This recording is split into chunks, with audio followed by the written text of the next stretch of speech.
मित्राणि नमो नमः। अद्य अहं पुनः आगतोऽस्मि स्वकीय यूट्यूब चैनल माध्यमेन। अद्य वयं गङ्गाव्याकरणपुस्तकतः संवादलेखनम् इति पठामः। मंजूषा आधारित संवाद लेखनम।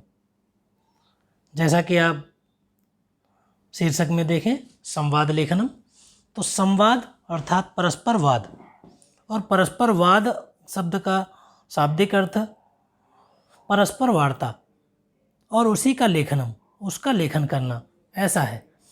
और मंजूषा के आधार पर, मंजूषा से शब्दों को लेकर के दो व्यक्तियों या दो से अधिक व्यक्तियों के परस्पर वार्ता के मध्य में दिए गए रिक्त स्थानों को हमें पूर्ण करना है। और जैसा आपको बताया गया, यदि दो व्यक्ति परस्पर वार्ता करते हैं तो कोई व्यक्ति एक प्रश्न करता है और दूसरे व्यक्ति के द्वारा उसका उत्तर दिया जाता है। तो संवाद लेखनम में हम सभी यदि ध्यान दें तो एक व्यक्ति के प्रश्न के अर्थ को यदि हम समझ लेते हैं तो अगले उत्तर को हम जान सकते हैं। आइए देखते हैं। षष्ठ कक्षा के लिए प्रथम संवाद लेखनम है। मंजूषा में कुछ शब्द दिए गए हैं। सार्ध एकादश वादने रोहितेन केन विद्यालयात् बसयानेन। अध्यापिका प्रश्न करती है, अनुराग त्वं केन यानेन विद्यालयात् आगच्छसि। हे अनुराग, तुम किस वाहन से विद्यालय आते हो। तो यहाँ यानेन विद्यालयात्, विद्यालय से अर्थ प्रकट हो रहा है, इसलिए पंचमी विभक्ति का शब्द विद्यालयात् यहाँ लिया गया है। अनुराग उत्तर देता है, अहम बस यानेन विद्यालयात् आगच्छामि। मैं बस के द्वारा विद्यालय से आता हूँ। के द्वारा के लिए आपको ध्यान में होगा तृतीया विभक्ति होती है, इसलिए बस यानेन शब्द का प्रयोग यहाँ किया गया। अध्यापिका पुनः प्रश्न करती है, अनुरागः त्वं केन सह आगच्छसि। तुम किसके साथ आते हो। तो अनुराग किसके साथ आता है, तो संज्ञावाचक शब्द मंजूषा में एक ही दिया हुआ है, रोहित। तो रोहितेन सह आगच्छति, रोहित के साथ आता है।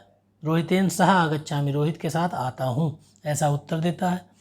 पुनः अध्यापिका प्रश्न करती है, त्वं कति वादने आगच्छसि। तुम कितने बजे आते हो। तो समयवाचक यहाँ पर मंजूषा में एक ही शब्द दिया गया है, तो अनुराग का उत्तर हो जाएगा, अहम सार्ध एकादश वादने आगच्छामि। ये अभ्यास की दृष्टि से हम सभी अगले अभ्यास को देखें। मंजूषा में शब्द दिए हुए हैं, पाठशालां गच्छामि अहम राधया कुत्र। नद्या प्रश्न करती है, मान्ये हे सखी गच्छसि। ये बीच में खाली स्थान आपको मंजूषा से पूर्ण करना है। तो हे सखी जाती हो, तो जाती हो के लिए जो शब्द आएगा विचार करके रखेंगे, अभी आगे इसके विषय में बताया जाएगा। मान्या उत्तर देती है, अहम रिक्त स्थान गच्छामि।